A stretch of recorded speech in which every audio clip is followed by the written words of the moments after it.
Afghans are 20%, according to these numbers, 20 times more likely to account for sex offence convictions than British people. Does that concern you? I mean, like, I have to look across all of this data and think about where I have to really focus and target resources on the... Jess Phillips still does not get it. She still refuses to acknowledge the link between where people come from and their propensity to commit sexual assaults and rapes. This is the woman who is meant to be the leader when it comes to protecting girls from sexual violence. But you bring the question of immigration into the mix and she is unwilling to say what all of us are thinking and know.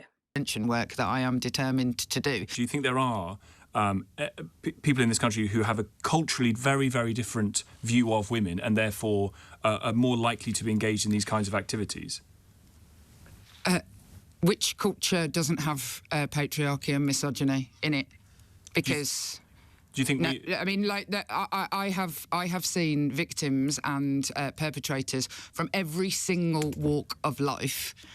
Do you think we are a fundamentally misogynistic? I tell you what the group of people who are most likely to abuse, that is men.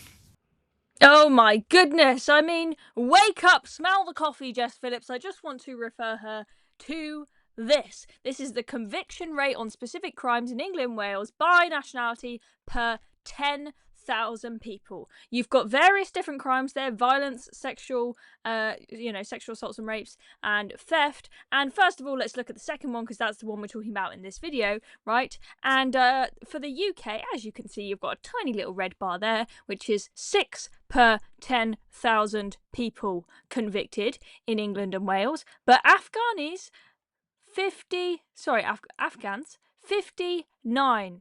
Okay? 59. That is a huge difference. Eritreans, 54.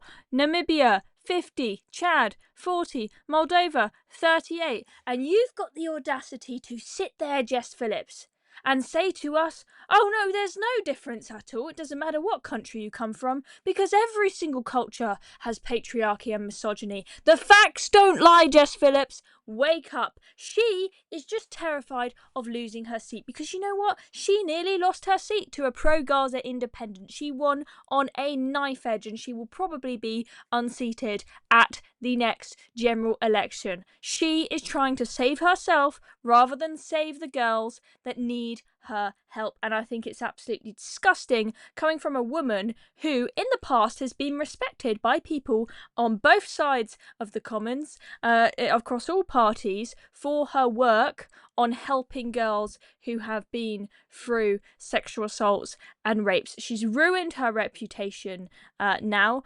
We were really disappointed with her on the grooming gangs, backing the government on them watering down their commitments to inquiries, and now this. And I mentioned the fact a moment ago that Jess Phillips nearly lost her seat to a pro-Gaza independent. Let's not forget, guys.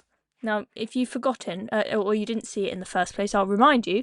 When Jess Phillips won her election, and she won by a knife edge, in the room where the count was announced, she was shouted at and heckled and screamed at. And the people who screamed at her were people supporting the pro-Gaza independent MP.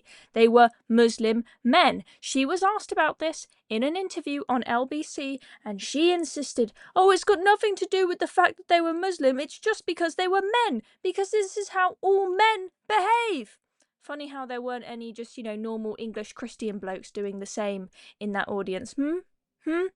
Anyway, there we go. That is Jess Phillips making an absolute fool of herself. And what this shows me is that the Labour Party just still, no matter how loudly we shout and scream, they do not get it and they do not listen to us. They do not want to accept the truth, which is that we have people coming to this country from backwards cultures. And I think that it's very important to bring this up, where we focused on the stats when it comes to Afghans, its propensity to commit sexual assault and violence, when we've just found out that this, the Conservative government and the Labour government have continued to, behind our backs, without allowing journalists to talk about it, without allowing the public to know, without allowing MPs to know, they have been shipping tons of Afghans into this country. And if you ask me, that is a threat to women. So you should be upset about this. Jess Phillips still cannot wake up and see what is going on in this country. I'm Chloe Dobbs. Thank you for watching this video. Make sure to subscribe to Reasoned if you haven't already so you don't miss out on any more videos. See you next time.